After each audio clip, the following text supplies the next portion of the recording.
My book's called An Unquenchable Thirst. It's a memoir of the 20 years that I was a nun with Mother Teresa of Calcutta. And it just talks about all the different things that happened to me. I really wanted to write an honest story. I felt like people weren't being forthcoming necessarily about what it was really like to be a nun. It was very fulfilling on some levels because you knew that what you were doing was helping people and that you felt somehow, I mean, I couldn't have done it if I didn't feel like God was asking me to do that somehow. It's this mysterious sense of feeling called and trying to live that out day by day and taking very seriously these vows of poverty, chastity, and obedience, which kind of got increasingly difficult over time. I think that's part of why I left. I felt like that the vows, instead of being something liberating, were something very restricting for me, and I wanted a fullness of life. I would read the Gospels and Jesus would say, "I came that you may have life and have it to the full." And I felt like my life really wasn't full, that I wasn't able to express all of the creative contributions I wanted to make to the group because of the vow of obedience, that I couldn't have the intimate relationships with people that I wanted because of a very strict interpretation of the vow of chastity that forbade us even to have friends or to have much contact with our families. We could only see our families once every 10 years for 2 weeks. We could go home to visit. Kind of that I needed closer relationships with real people. Well, I kind of started within, to tell the truth, because I didn't always observe those vows completely faithfully. I had a relationship with a sister, one with a priest. We talked about getting married at one time. We didn't do that. Afterwards, I came out, and it was difficult to start a new life after 20 years in that kind of strict sort of existence. But gradually I learned how to do simple things like work a microwave and a computer, and slowly to have friends and to eventually meet the man who would become my husband. I'm very happily married now.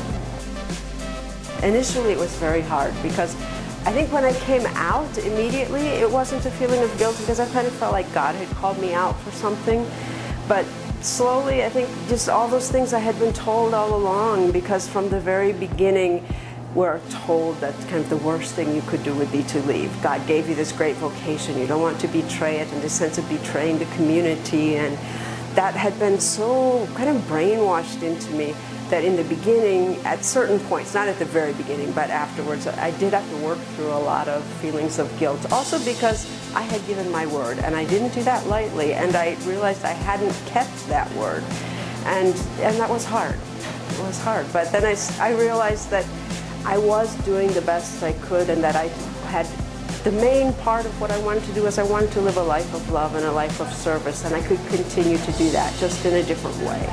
It happened gradually for me. Yeah, I think I'd have to say it happened gradually. And there were so many different things that happened, and it was something I worked on, because I think I know many former sisters who still feel guilty after many years out. And I think it does take a lot of work. It takes receiving a lot of love from different people. It takes giving yourself permission to be who you are instead of who other people expect you to be. And that's a gradual process for anybody. Mother Teresa is an exceedingly extraordinary person. I mean, she's the most dedicated, self-sacrificing person I ever met.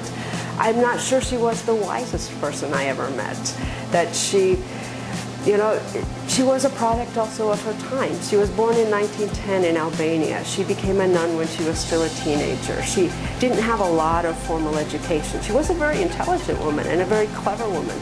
But I think also the church was what gave her the impetus to do many of the things that she did, but it's also what limited her in her aspects of thinking. She always thought with the church in the sense that it's kind of impossible for most of us North Americans to imagine that someone who spent most of her life in India working with the very poor would still to the end believe that contraception was a grave sin against God. When it's just so clear that that would be helping many people in many ways. So I think that's just one example of the ways in which thinking with the church kind of limited the amount of good that she could do. We kind of put this image onto Mother Teresa. I think everybody wants a perfect mother. And Mother Teresa never told her own story. She let the media kind of tell that for her. And so they created this image of this perfect woman, of this woman who loved everyone unconditionally, and who was a very tender person. And I think more than being a tender person, Mother Teresa was very organized. She was very militant in many of the things she did. She was loving in her own way, but what she used to tell us always was, love to be real has to hurt. For Mother Teresa, love was a self-sacrificing thing. It wasn't something that was a natural affection, for example. We were forbidden to touch each other. She would tell us that if we had to hold the babies, for example, you have to feed the baby, you have to bathe the baby, of course you have to hold the baby. But as soon as you're finished, you must put the baby down. This different sort of understanding of what love is. That, as I said, I'm not sure she always had the wisest vision of that, but I do think she was doing the best she could with the limited, we all have our own limitations. She had hers.